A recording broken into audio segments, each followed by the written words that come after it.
On today's show, the Dallas Mavericks get a win against the Golden State Warriors on the backs of a man that knew exactly what this city needed, Kyrie Irving. We'll talk about all that and more on today's Locked On Mavs. I'm here because I have to be here.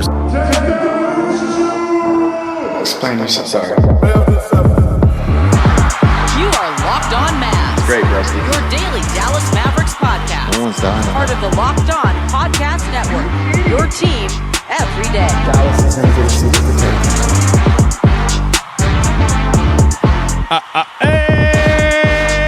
Let it ride.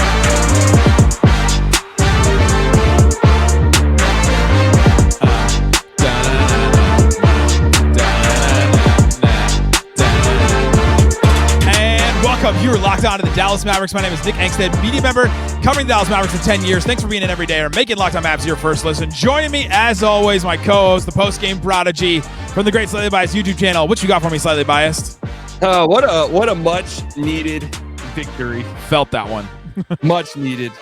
Feels good. Feels good. Feels good. Feels good. Feels great. Mavs get a win. We'll talk about how the Mavs got a win against the Golden State Warriors. A game that I didn't think they could win. I didn't think they were going to win in this one. And if you looked at the stats, if you showed me the box score, 62 paint points to Mavs 46, 40 bench points to the Mavs 23. You start looking around and you're like, I don't know how the Mavs won this game, but we'll tell you how the Mavs won this one. We'll get into that. Let's start here slightly. The game ends. Kyrie Irving goes off for 42 points. Just an incredible night for him. And then Kyrie does the post-game interview. He's in the middle of the court, and there's just this gathering right over here in this corner. The tunnel where the Mavericks usually go in, there's this gathering, and it's a huge group. I mean, hundreds of people were standing over there. And Kyrie went to as many people as he could in the amount of time he was out there, probably 10 more minutes or something like that, and just was signing stuff.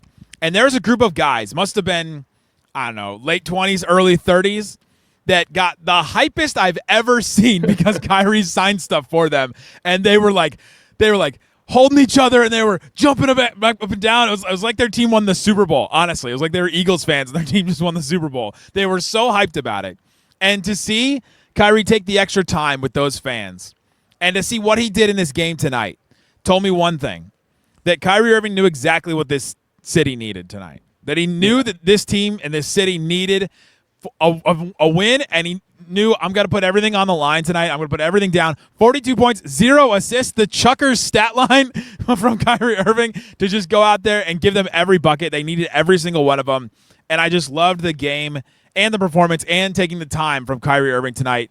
Twitter banner be damned. Kyrie Irving knew what the Mavs needed tonight. He knew. Oh, I don't buy into that at all.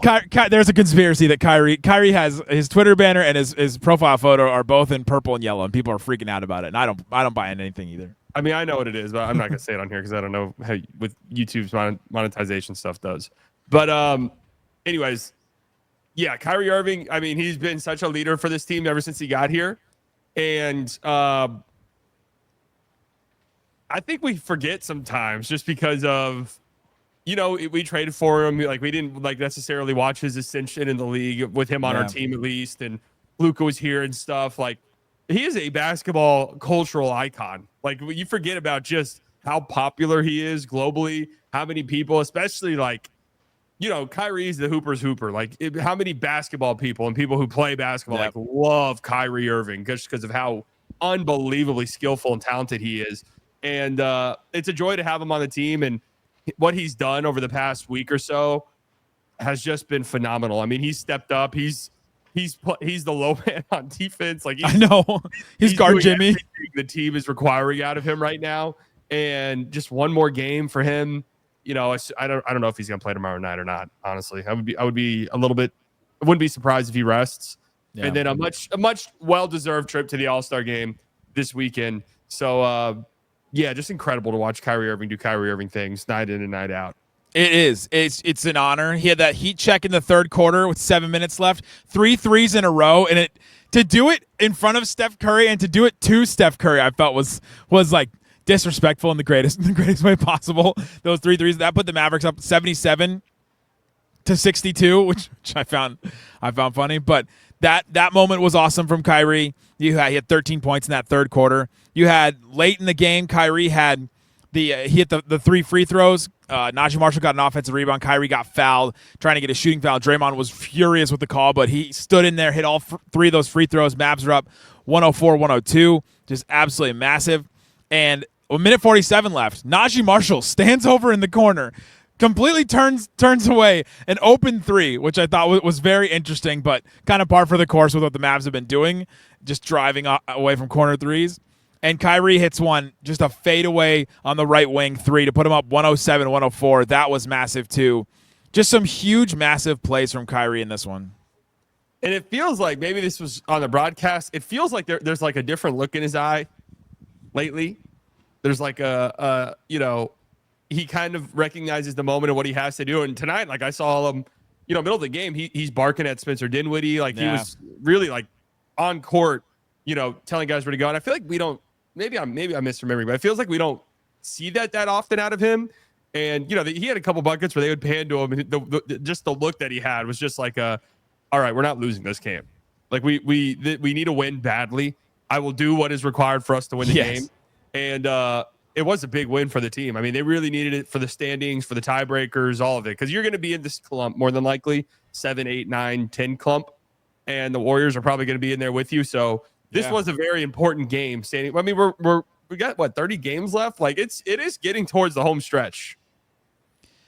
It's wild. Now the Mavs are 29-26. Like you said, they have one more game against the Heat tomorrow before the All-Star break. And so, I mean, we'll see what happens with this team, but they're sitting in an okay spot, a precarious spot roster-wise with all the stuff that Isaac talked about in the show yesterday, but they are in an okay spot at least for the time being right now. And this game was part of it. You mentioned him. You mentioned Kyrie and his going like talking to teammates and things like that. He also was going after the refs a couple times, which is just something we don't really see often from him. And I just thought that maybe that's part of the gamesmanship tonight. There was a lot of ref talk from the Warriors side of it. Obviously Draymond, but Steve Kerr got a technical during a timeout that was wild. He was going after James Williams, and at the beginning of the third quarter, Draymond had to hold him back. If Draymond has to hold you back in a situation with the refs, I don't think you're in the right in that. Probably, I thought that was funny, but. Just to point out that there was a lot of frustration from the Warriors side. I'm sure Chuck and Locked On Warriors will talk about that. But Kyrie maybe met them in that moment and said, all right, well, if they're going to try to argue for fouls, we can't just be sitting here and let things happen to us. So he was starting to go after him, and then he got that foul in the closing minutes. And I don't know, maybe it was worth it. Maybe that wasn't even the funniest working the refs moment. They easily had to go to Jason Kidd running onto the court. Yep. The most angry Jason Kidd has been all season long at the officials for making the right call. What was that? Yeah. Beginning of the fourth quarter, there was a kickball, and it looked like a kickball to me on the replay and everything. Kid was furious. He runs out on the court, and they call inadvertent whistle, right? Like they switched it to inadvertent whistle. Then the Mavs got the ball because they had imminent possession, I guess. And then Max Christie got a layup, put him up 89-80. Yeah.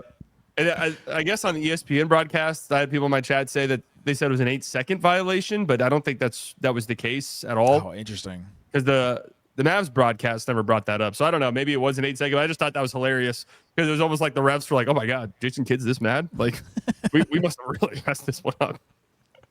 Jason Kidd got some extra rest the other night after skipping post-game media. So he was feeling invigorated, which he did. Right. He did pregame media.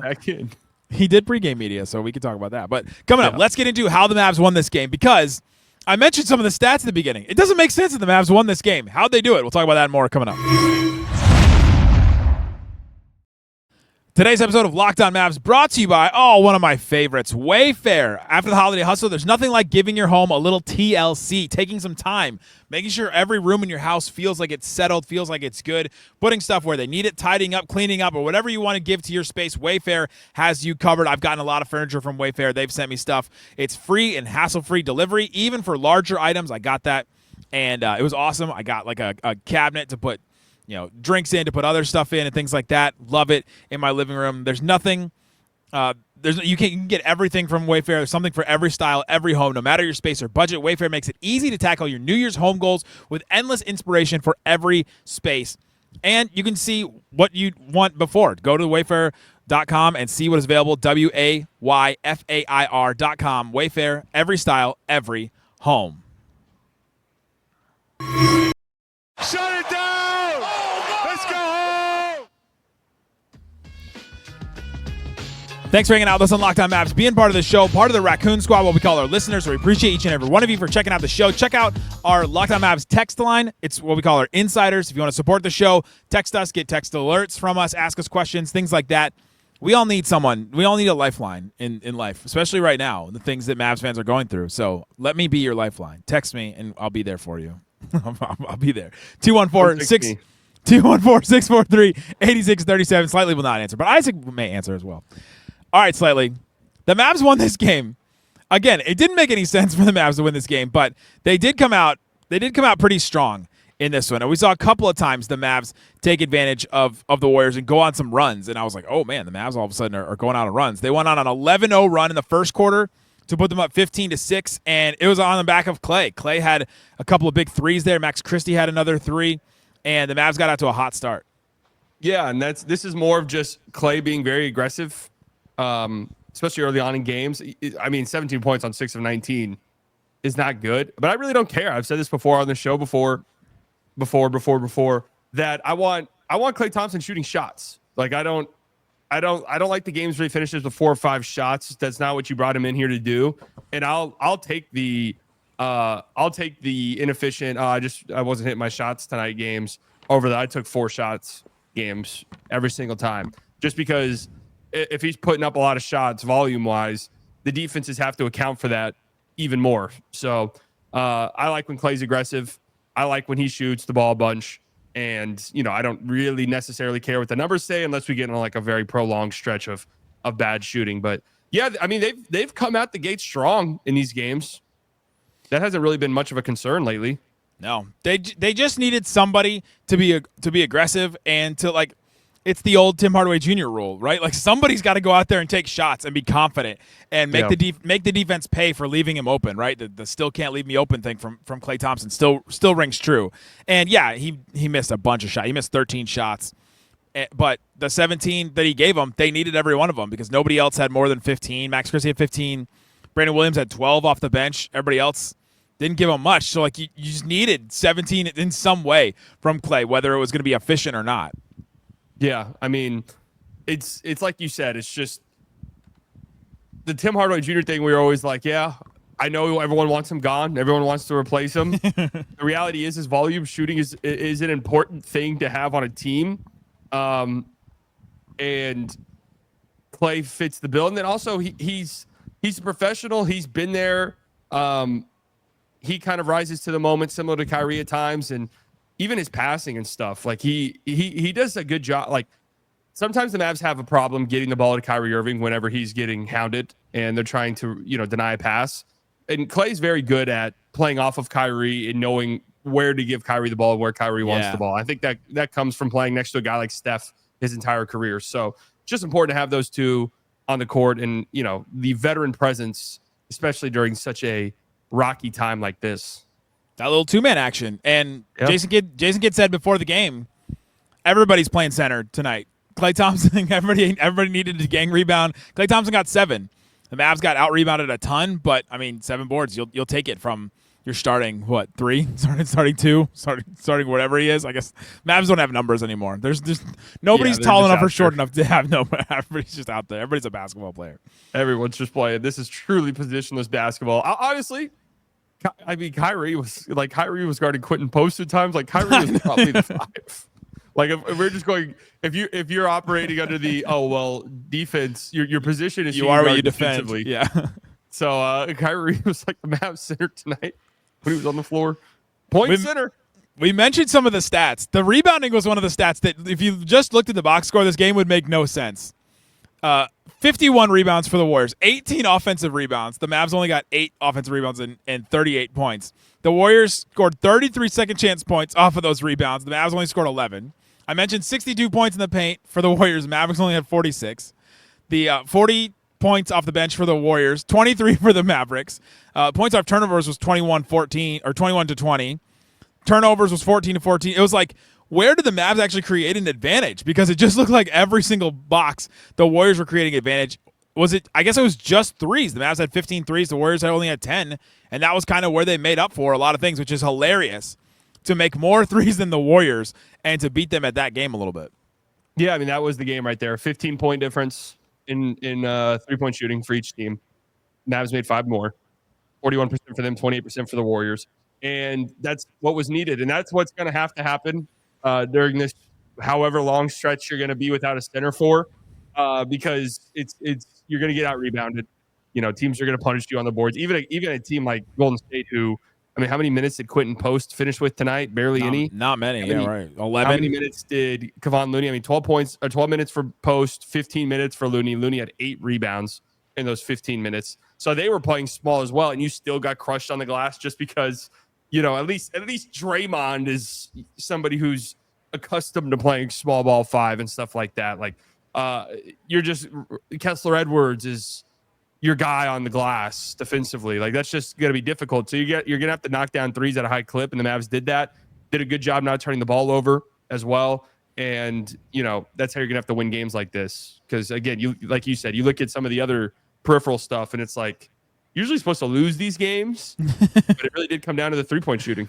Mavs had 49 rebounds, by the way. The site I was looking at was incorrect. I was like, that doesn't seem right. But yeah, it was. And it was just hitting more threes, and Kyrie and Klay hit the most on the Mavericks, right? Klay had 5, Kyrie had 7. You got 2 from Brandon Williams off the bench. Got to give a shout out to Brandon Williams, because he came in and had a moment where he had a couple of threes, had a layup, and he had 12 points total. And he got some fourth quarter run over Spencer Dinwiddie. This was something we talked about in that last Kings game where Dinwiddie made some mistakes late. And I found it interesting. Williams didn't play a lot in that fourth quarter, but the Jason Kidd made that choice to go with Brandon Williams instead of Spencer Dinwiddie, and Dinwiddie didn't close at all. Yeah, Dinwiddie, 5 minutes in the third quarter. That's it in the second half. 0 fourth quarter minutes. So that's just something to monitor. That could just be hey, we told you we wanted something earlier in the game and you didn't do it. And, you know, we're just going to – Brandon Williams hit a couple threes. We're just going to ride it out with him. We'll monitor next game. I mean, tomorrow night, who knows? Second have a back-to-back. Kyrie doesn't play. You're going to see a bunch of Spencer Dinwiddie. So that's my conspiracy right there, is that they know he's going to have to play like 40 minutes tomorrow. And they're like, all right, well, let's just sit him in the second half and see what happens. That could be it. But also, he wasn't very good tonight. Hardy was a disaster in his 5 minutes. And you do got to give some props to Brandon Williams, because Brandon Williams is – it's so funny when these guys come up and there's like one thing that they're like exceptionally good at. Yeah. His step through is great. He's fantastic at it. He gets defenders up in the air. He's got great footwork. It feels like once a game he gets a defender up in the air in the mid-range and just has a pretty looking step through. So I have liked his minutes this year. I just don't know. He's so small and stuff. I don't know what you do when you're already kind of a small team with him. When he had some free throws in the fourth quarter where he just like crossed Draymond and got Draymond completely off balance and got Draymond to foul him and got a couple of free throws. That was one of those moments that you just mentioned where it felt like his step through, or even just his first step, was so quick that he made the defense pay on that one. But he had a moment, and I thought that it was notable to mention what he did in this game, because, yeah, that was great. And then the Hardy stuff. He is just lost. I mean, he's just completely lost all of his confidence. He's just completely out the window. He airballed a free throw in the third quarter. He's not made a lot of free throws. And so to me, it's just, he's lost his confidence completely. And I don't know. That's Jason Kidd has kept him out of the rotation, and some people have been questioning it. But if you saw him play tonight, you'd be like, all right, well, he's not showing you that he needs to play for sure in this one. It was a tough watch. And then a super, super bad foul on Moses Moody to close out the first quarter with a really, really aggressive closeout on a 3 that led to 3 free throws. Right after an offensive foul from him, too. Like, it was this. Yeah. Both ends. Mean, that's tough, and I do think Hardy's a confidence-driven player. So this is an unfortunate stretch here, and hopefully he gets right, because, he's ever since the Cleveland game, he's been out of the rotation almost entirely. So. Which again is kind of crazy considering the Mavs situation. It's not like they're just swimming with, everyone's healthy and everyone's, we're locked in. We had to shorten the rotation. So not a good sign for Hardy necessarily. at all. Yeah, that was rough. It's just a bad sign overall for him that, they're without this many guys, and he's still not getting time. Brandon Williams is playing over him, all that. It's not a great sign for Jaden Hardy for sure. But, man, Mavs get this win. I feel just so good about this win tonight. This Mavs team fights. This Mavs team fights so hard. It's like every single game. It doesn't matter who's out there. You're playing Steph Curry, Jimmy Butler, Draymond Green. The Warriors were healthy except for Kuminga. Like, they had everybody. Warriors are in this fight. They're trying to show that they're a revitalized team, and the Mavs. The Warriors, too, we haven't even mentioned this. The Warriors, came back. The Mavs blew their lead at the end of every single quarter in this game. They had, a 7-point lead at the end of the first quarter, and then it went to a 1 point. And then they had, a 14, 13-point lead at the end of the second quarter, went all the way down to 2 points. They had the same 15-point lead in the third quarter, went all the way down to, 7. Same in the fourth quarter. It was just every single quarter the Mavs blew a lead, and they just kept fighting back, and the Mavs held strong. Yeah, I mean, that's closing out quarters and closing out games, and it slows down a little bit is the problem for this team currently, obviously without Luka. But it's what, I get there's a lot of people that want to hate watch this team and have done a 180. Totally fair. I don't see how you can hate watch this team, honestly. I mean, they play so hard. The guys out on the court, I mean, they're beyond the trade. They're going through so much injury wise, and that takes such a toll on a team, not just with the talent that you're losing because of injuries, but just the mental toll that takes when it's just one after one. It's just nothing's going right for us this season, it feels like. And at any point they could have rolled over. I mean, tune into a Phoenix Suns game, guys. Yes. Tune into some of these teams across the league. There are teams that are rolling over and are dying. And the Mavs have not done that at all up until this point. And yeah, it is, as a fan, it's great to see. That's what you want to see. And you do have to give some props to Kid on that front. You do. Give props to him. He's getting this team to fight, getting this team to play, and it doesn't matter who's out there. You're playing Kessler Edwards at 5. You're playing Omax at 5. Coming up, let's talk about them. Let's talk about my guy, Max Christie. 15 points again. 15 or more points again in another game for the Mavericks. Let's talk about that. This is my new guy for sure. You got to pick somebody, right? Your guys always get traded.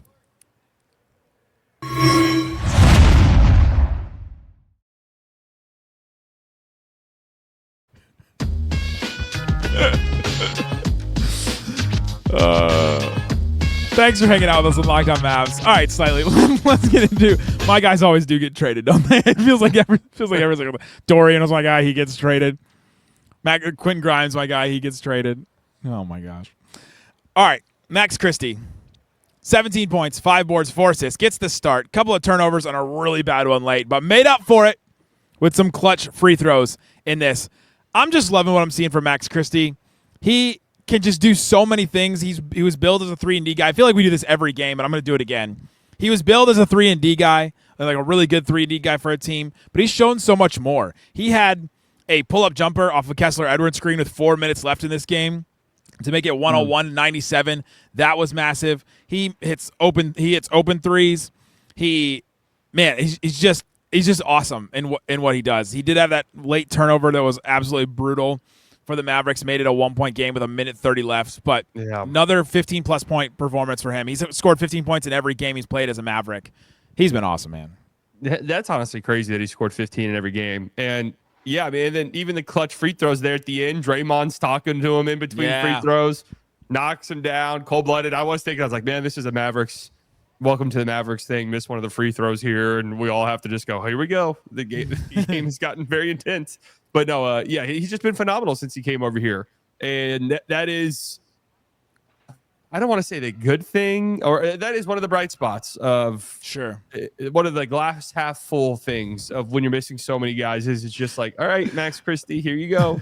Take a couple pull-up jumpers, you come off this screen, and he's been great since he came here, and he's 22 years old. Just turned 22. Got to say that. That's the exciting part. 22 years old. What do you think about him getting a start? Yeah, I love it. I think that there's a very realistic world where he could even start when they're healthy. I'm with you. I'm with you there because I think he gives you something defensively that Klay doesn't. He won't start because of Klay. Next year he's going to be starting for you. So you need a Kyrie, Christie, KD, AD, and Lively. So you're just prepping them for that. Would a fall from here kill me? Would it? I don't think it would. I told you guys. Just prep yourselves for that one. Oh my god, that emergency pod is gonna hit. I don't know. It's not gonna hit like crack. It's gonna hit like something. Yeah, it's gonna hit. I don't know what. I don't know what it's gonna hit like, but it's gonna hit like a sketchy pill that you just took. You don't know what it is. Definitely, like I just found one. Like, yeah, well, let's see what this is. Kessler Edwards gets the start at center. Basically, everybody plays center according to Jason Kidd, but he plays 33 minutes, 6 boards, 6 assists, 3 blocks. He only scored 4 points. He only took 5 shots. But I don't know. I just thought his activity was just great against this Warriors team. And the Warriors tried Quentin Post, the 7-foot guy that can take threes. They tried Kevon Looney. And I just didn't. Chris Jackson Davis has just not played for them at all, which I find interesting. But he just was. I thought he was really good and gave them everything that you needed in like an energy and effort sense at that spot. Yeah, 5 stocks, 2 steals, and 3 blocks for him, and a huge late block against Jimmy Butler as well. I was finding myself frustrated, not with him necessarily, but just the fact that you're running out of options, and the Warriors were not even looking at him on offense, like genuinely not even looking at him. It was kind of messing the spacing up at times, but he played really well. And I thought especially down the stretch when the Warriors said, all right, we're going to double team Kyrie every time he touches the ball, and Kessler Edwards was the guy who was running up to set the screen, and he got the ball in the middle of the floor, and he made the right pass pretty much every single time. I mean, he got the assist on that Naji Marshall floater that put the Mavs ahead. Yeah, right. Basically the game-winning bucket. So, yeah, I mean, 33 minutes. Huge shout-out to him. I mean, really, positive minutes. Omax kind of the same way, 24 minutes, got 6 assists all in that first quarter, 6 points. He still just is not confident, not taking shots. He didn't take a 3 in this one, passed up some. But some positive effort minutes, like could have some moments. You're gonna get effort every time from him. That's not the concern. The concern is I'm just a step out of position, and then I fouled Jimmy Butler, or I'm not taking threes. But you still see the flashes and the upside with him, and he plays really, really hard. He does. You never have to question his effort on the court, which I respect. Last guy I want to bring up, Naji Marshall had 2 huge moments in this game that need to be mentioned for sure. 2 minutes, 20 seconds left in this game. He gets an offensive rebound, and that's when and then he kicks it to Kyrie, who got fouled, and hit those 3 free throws to make the Mavericks go back up 2 because they had just lost the lead at that point. That was a massive. He was just kind of in the area, but the fact that he was there, got that offensive rebound, and got it to Kyrie so quick, I thought was a massive play. Yeah, and I mean, one, that was just a horrible Moses Moody foul. I mean, I don't know. Yeah. Just a horrible, horrible play by Moses Moody. But yeah, I mean, Naji Marshall, he's a dirty work guy. That is what he does. He gets in there. You don't know how he makes it happen, but he makes it happen, grabbing rebounds in a sea of trees, or the that floater that it's just automatic. And it's back, by the way.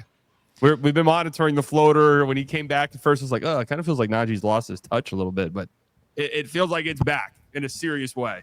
Yeah, which is nice because he's not shooting threes. It's back because it gave him the win, basically, because 25 seconds left, he drives from the corner, hits a floater over Steph Curry, and Mavs go up 109 to 107. That was the other massive play I was going to bring up. Absolutely huge moment, huge play. He could have totally fumbled it at the rim, fumbled it in the lane, and he got it. Just nails. And just the perfect Naji Marshall. Like, if you would say Naji Marshall got basically a game-winning shot, I would say it's a floater. Like he ran into the lane and hit a floater over somebody. Over Steph Curry, too. I mean, at first I was about to rip my hair out because he was wide open for 3 and passed it up. And that's a concern because the Warriors, the Mavs, it is so miraculous they won this game for a couple different reasons. But the fact that for most of the game, you had Kessler Edwards, who was not getting guarded, and Naji Marshall, who they were not guarding from 3 towards the end of the game. So the spacing was just nightmarish. And then that forced Kyrie into taking, late in the game, Kyrie had the Warriors, after the Warriors went up, Kyrie missed a really, really difficult baseline jumper. And he rushed the shot, and he rushed to get to his spot because he knew a double team was coming, and he knew that the team needed a bucket, and he was just trying to get a shot off before the double got there. But the threes, he's got to shoot them and make them. I mean, he does. If we're looking at this team they're going to hopefully play in some playoff games, like that's going to be really important. But as long as the floater's there, as long as he can get 2 feet in the paint and make something happen, he'll still be a positive player on the court. I have 3 Warrior stats for you to end here. The Warriors are now 1-21 when trailing after the third quarter in games now. Crazy. That was an Anthony Slater stat during the game. Steph Curry was 40 for 40 in fourth quarter free throws before tonight. He missed one late. That was absolutely massive. Sometimes it's better be lucky than good. For the Mavericks, that was definitely a luck moment. And the Warriors went 27 of 44 at the rim. That's 61%, which is awful. The Mavs went 61%, basically the same too. But to 44 shots, 61% is brutal. Basketball Index has stats going back to 2013-14. And the 2025 Warriors are 360 out of 360 teams in rim shot making this season. Absolutely wild stat that I just thought was insane. But another reason why the Mavs won, the Warriors smoked so many layups in this game. Yeah, they don't have a lot of guys who have great touch around the rim. And that's what the Jimmy trade also brings them, is somebody who can actually go to the free throw line and draw fouls and make free throws. And yeah, their rim, all the Warriors fans I see on Twitter are constantly complaining about how often they smoke buddies. Well, Jimmy had 10 plus free throws in both of his games with the Warriors so far. Only had 6 in this one. I think that's notable too. Yeah, Mavs did a good job against him tonight. He played well, but they did a good job though. Yeah, Because it felt like the takeover could be coming. Great win, palate cleanser. Then the last time the Mavs played the Warriors, or last time the Mavs played Jimmy Butler for the Heat, he crushed them. He had 30 points, a bunch of free throws. Palate cleanser for the Mavericks. You'll take it. We'll continue to cover the Mavericks here. Check the QR code. The link's in the description for different ways to follow the show. There's a great video with an incredible cameo. Award-worthy. On Slightly Biased's YouTube channel right now about the whole Luka situation. It's basically the documentary that four fans buy the greatest fan of the Dallas Mavericks. So go check it out on his great YouTube channel. Guys, thanks so much for hanging out with us on Locked On Mavs. Again, subscribe to our newsletter, Locked On Mavs Insider, the text line. Thanks so much for listening to Locked On Mavs. Peace out. Boom. It's only 2 hours long, guys.